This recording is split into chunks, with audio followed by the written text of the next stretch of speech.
بسم اللہ الرحمن الرحیم وعن اوس بن اوس رضی اللہ تعالی عنہ قال قال رسول اللہ صلی اللہ علیہ وسلم ان من افضل ایامکم یوم الجمعہ فیہ خلق آدم وفیہ قبض وفیہ النفخ وفیہ الصاقۃ فاکثروا علی من الصلاة فیہ فإن صلاتکم معروضۃ علی قالوا یا رسول اللہ وکیف تعرض صلاتنا علیک وقد ارمت قال یقولون بلیت قال ان اللہ حرم علی الارض اجساد الانبیاء۔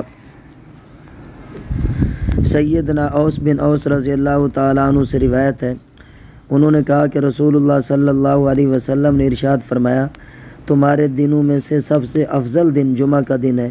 یہ وہ دن ہے جس میں حضرت آدم علیہ السلام کی تخلیق کی گئی، یہ وہ دن ہے جس میں حضرت آدم علیہ السلام کی وفات ہوئی، اور اسی دن میں نفخہ ثانی ہوگا اور اسی دن میں نفخہ اولا ہوگا۔ فَأَكْثِرُوا عَلِيَّ مِنَ الصَّلَاةِ فِيهِ، لہٰذا اس دن تم لوگ مجھ پر زیادہ درود بھیجو، چونکہ تمہارے درود میرے سامنے پیش کیے جائیں گے۔ صحابہ کرام رضوان اللہ علیہم اجمعین نے عرض کیا، یا رسول اللہ صلی اللہ علیہ وسلم، ہمارے درود آپ صلی اللہ علیہ وسلم کے سامنے کیسے پیش کیے جائیں گے جبکہ آپ صلی اللہ علیہ وسلم کی ہڈیاں بھی اس وقت بوسیدہ ہو چکی ہوں گی۔ راوی کہتے ہیں لفظ ارمتا سے صحابہ کی مراد لفظ بلیت ہے، یعنی آپ صلی اللہ علیہ وسلم کا جسم مبارک بوسیدہ ہو چکا ہوگا۔ آپ صلی اللہ علیہ وسلم نے فرمایا، اللہ تعالیٰ نے زمین کے لیے انبیاء کے اجسام حرام کر دیے ہیں کہ زمین انبیاء کے اجسام کو نہیں کھا سکتی، فنا نہیں کر سکتی۔ میرے محترم دوستو، اس دن میں اس حدیث شریف میں جمعہ کی فضیلت بیان کی گئی ہے کہ جمعہ کا دن ایسا دن ہے، یہ تمام دنوں سے افضل اور سردار ہے۔ ایک روایت کے مطابق عرفہ کا دن اور دوسری روایت کے مطابق جمعہ کا دن، تو دونوں دن جو ہیں افضل ہیں۔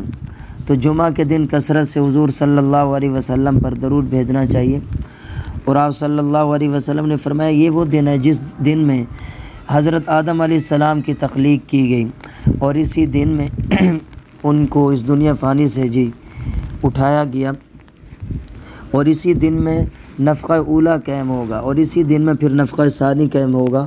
پھر آپ نے فرمایا کہ کثرت سے مجھ پر درود پڑھو، اس دن میں تمہارا درود مجھ پر پیش کیا جاتا ہے۔ اب صحابہ کرام نے اجمعین نے عرض کی، اللہ کے رسول صلی اللہ علیہ وسلم، ہمارا درود آپ پر کیسے پیش کیا جائے گا جبکہ آپ کی ہڈیاں تو اس وقت بوسیدہ ہو چکی ہوں گی؟ تو آپ صلی اللہ علیہ وسلم نے ارشاد فرمایا کہ اللہ تبارک و تعالی نے زمین کے اوپر یہ بات حرام کر دیا کہ انبیاء کے اجسام کو کھائے، وہ انبیاء کے اجساد کو نہیں کھا سکتی، بلکہ انبیاء کرام رضوان اللہ علیہم اجمعین کے جس طرح جسد اطہر دنیا میں ہوتے ہیں، قبر میں بعینی ایسے ہی موجود ہوتے ہیں۔ تو اس حدیث پاک میں ہمیں ترغیب دی جا رہی ہے کثرت سے درود بھیجنے کی۔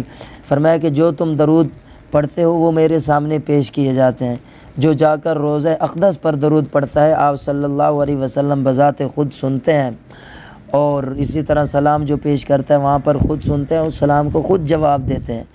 آپ صلی اللہ علیہ وسلم اپنی قبر اطہر کے اندر زندہ ہیں۔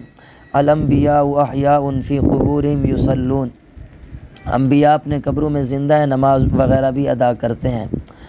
تو ہمیں چاہیے کہ کثرت سے حضور صلی اللہ علیہ وسلم پر درود بھیجیں۔ اور آخری میں جو جملہ ہے اس میں یہ سمجھایا گیا ہے کہ انبیاء کرام علیہ السلام کے اجساد قبروں کے اندر بعینی جس طرح دنیا میں تھے بعینی موجود ہیں، مٹی ان کو کھا نہیں سکتی، اللہ تعالیٰ نے حرام قرار دیا ہے مٹی کے اوپر۔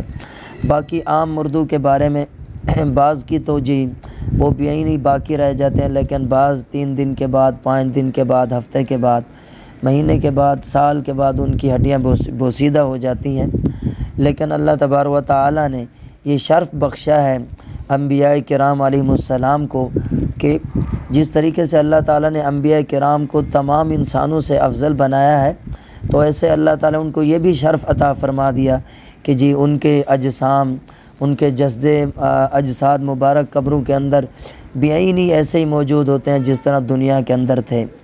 تو یہ تو ہمارے لیے خوش قسمتی کی بات ہے کہ جی ہمارا درود حضور صلی اللہ علیہ وسلم کے سامنے پیش کیا جائے، تو ہمیں اور کیا چاہیے۔ حتیٰ کہ فرشتے فلاں ابن فلاں کا نام لے کر پیش کرتے ہیں، جی یہ فلاں ابن فلاں نے آپ پر درود بھیجا ہے۔ تو کثرت سے درود پاک پڑھنا چاہیے جمعہ والے دن۔ اللہ تبارک و تعالی مجھے ہم سب کو کثرت سے درود پاک پڑھنے کی توفیق عطا فرمائے۔